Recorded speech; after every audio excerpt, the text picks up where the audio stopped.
Čaute, moje meno je Richie, vítajte v mojej showke Reset a dnes si rozoberieme nové spravodajské analýzy o Iráne, aký vplyv má Izrael na americké voľby, ale aj americký plán na obsadenie Kuby.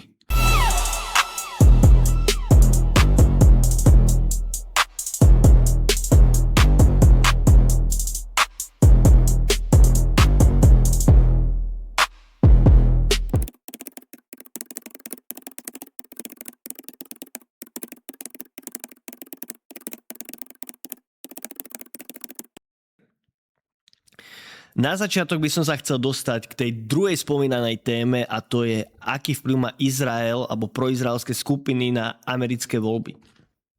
A toto info je z Ameriky, kde v totálnom západákové, štvrtom okrsku Kentucky, teda aspoň podľa amerických noriem je toto totálny západákov, tak tam prehral voľby Thomas Massie. Možno poznáte kvôli tomu, že hlasoval alebo vlastne donútil kongres ku hlasovaniu k Epsteinovým fajlom a vďaka nemu teda vyšli von. A taktiež hlasoval aj proti vojenskej pomoci Ukrajine a Izraelu v hodnote 90 miliard. No, prehral tieto voľby potom, čo do jeho oponenta alebo za kampaň jeho oponenta proizraelské lobby zainvestovali rekordných $20 miliónov, najviac v histórii pre tento štýl volieb, čo sú vlastne stranické voľby za republikánov. V podstate to ukázalo, aký strašný vplyv majú proizraelské lobby a skupiny v americkej politike a akú váhu má ich financovanie. Že ak sa proste rozhodnú, že budú financovať vášho oponenta, tak máte po voľbách. A ak by ste chceli, mohol by som bližšie toto rozobrať, aj to, za čo všetko hlasoval Thomas Massie a ako si vlastne v podstate spravil oponentov z proizraelských skupín a ako sa dostal aj do nepriazní taktiež Trumpa. A dajte to vedieť do komentára, keď tam bude aspoň 20 takýchto komentárov, že to chcete, tak kľudne to video cez víkend spravím. Teraz poďme si niečo povedať k Iránu. Poďme si úplne najčastejšiu novinku, ktorú zverejnil saúdsko-arabský denník Al Arabiya, avšak od iránskych zdrojov, ktoré sledujem, tak sme sa dozvedeli, že ide vraj o falošnú správu, ale aj tak si to v rýchlosti povieme. Je to vraj dohoda, ktorú pretlačila Čína, Saudská Arábia, Katar spolu s Pakistanom. Čo to obsahuje? Ukončenie bojov na všetkých frontoch, rešpektovanie zvrchovanosti a teritorium štátov, otvorenie Hormuzského prielivu bez kontroly Iránu a spoločné riešenie sporov, taktiež postupné rušenie sankcií od Ameriky výmenou za to, že vlastne Irán bude toto všetko dodržiavať. No a teraz si musíme počkať, že reálne, či to je pravda alebo nie. Zatiaľ to vyzerá, že skôr nie, ale čo vieme 100% povedať je, že delegácia Kataru a Pakistanu sa aktuálne nachádza v Teheráne a chcú teda niečo vymyslieť. Inak neviem, či ste si všimli, ale na začiatku tohto týždňa mám pocit, že to bol v útorok, tak Trump z ničoho nič chcel zaútočiť na Irán, lebo vraj je Irán neuveriteľne šialený a nedá sa s nimi dohodnúť a že Trump má toho už všetkého úplne plné zuby. Niekoľko hodín na to však na svojej sociálnej sieti odvolal tento útok na poslednú chvíľu, pretože ho vraj prosili arabské krajiny, teda Saudská Arábia a Arabské Emiráty, ktoré sa obávajú, že to bude mať katastrofické následky pre ich krajiny, ak by zaútočil. Tak to vraj odvolal.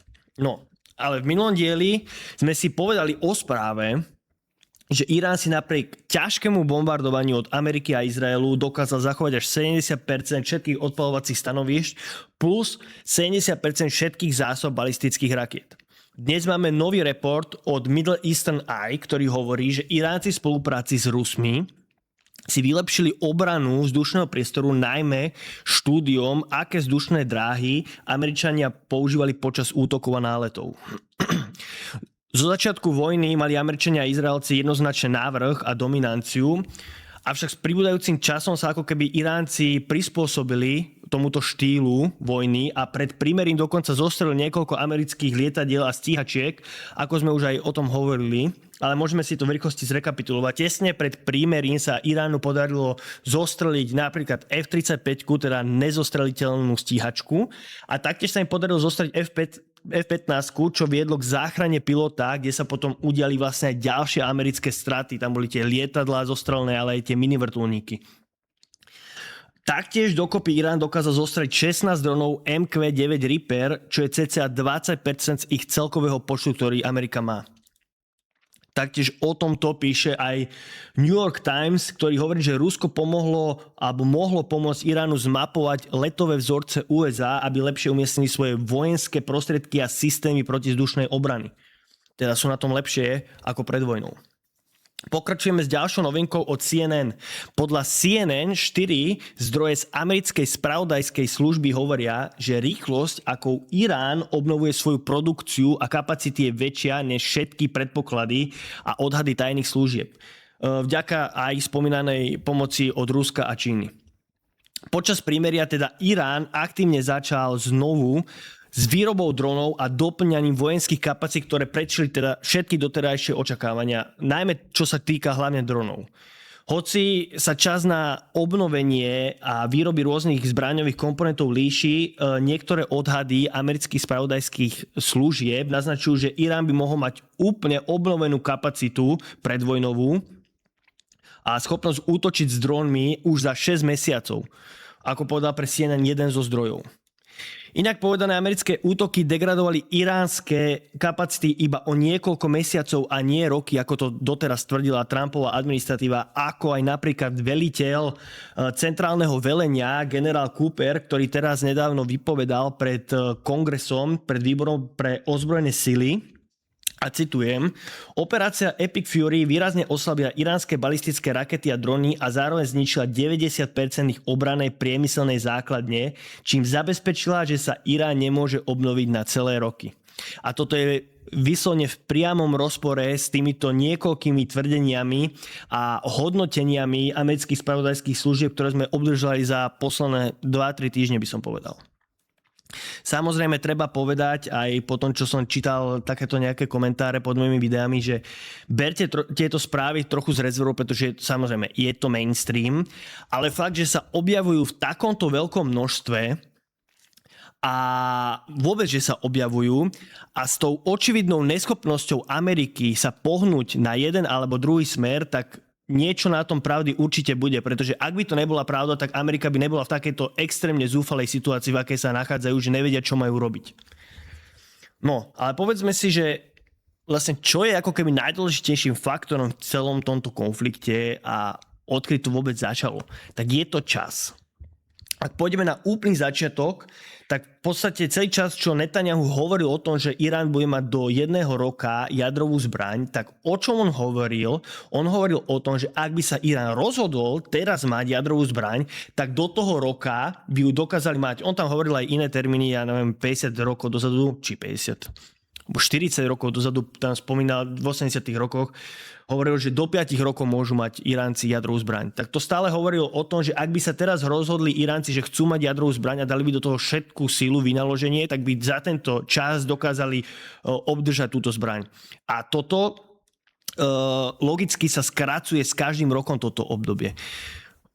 S vývojom technológií a podobne. A napríklad ešte som chcel povedať, že Iránci mali dostatok obohateného uránu na výrobu nejakej primitívnej jadrovej zbrane, iba že oni nemali technológiu na to, aby to vyrobili a nemali ani spôsob, akým by to oni mohli akože vystreliť alebo nejakým spôsobom niesť, čo je vlastne tá triáda nukleárna, že máte ponorky, potom máte pozemné nejaké odpalovacie zariadenia alebo potom vzdušné. A zatiaľ nemáme žiadne informácie o tom, že by Iránci mali jednu z týchto troch. No ako som spomínal, s každým rokom sa tento ako keby časový úsek, odkedy Iránci, ak by sa rozhodli vyrobiť jadrovú zbraň, tak sa skracuje.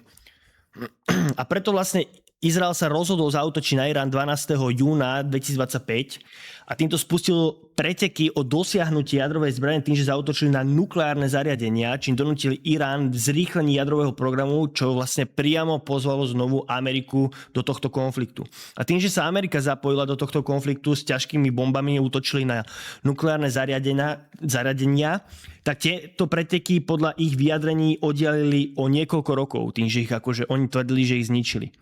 V podstate to je úplne to isté, ako to tvrdia teraz, že 90% vojenských kapacít je zničených.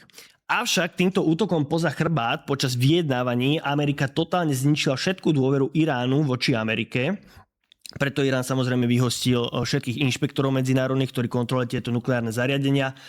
A Amerika nemala ako keby žiadne informácie o tom, čo sa reálne deje v týchto nukleárnych zariadeniach a museli predpovedať logicky to najhoršie, aby boli čo najviac pripravení. Neskôr to isté platí aj s balistickými raketami. Izrael prišiel za Amerikou na konci roka 2025, Netanyahu bol v Bielom dome a povedal, že Irán vyrába 300 balistických rakiet za mesiac, ktorými vedia napadnúť Izrael, zničiť ho a celý Blízky východ. A čo bola prvá vec, ktorú Irán spravil po tom, čo sa dostali do tohto prímeria? Začali znovu produkovať drony, rakety a možno aj obohacovať urán, kto vie.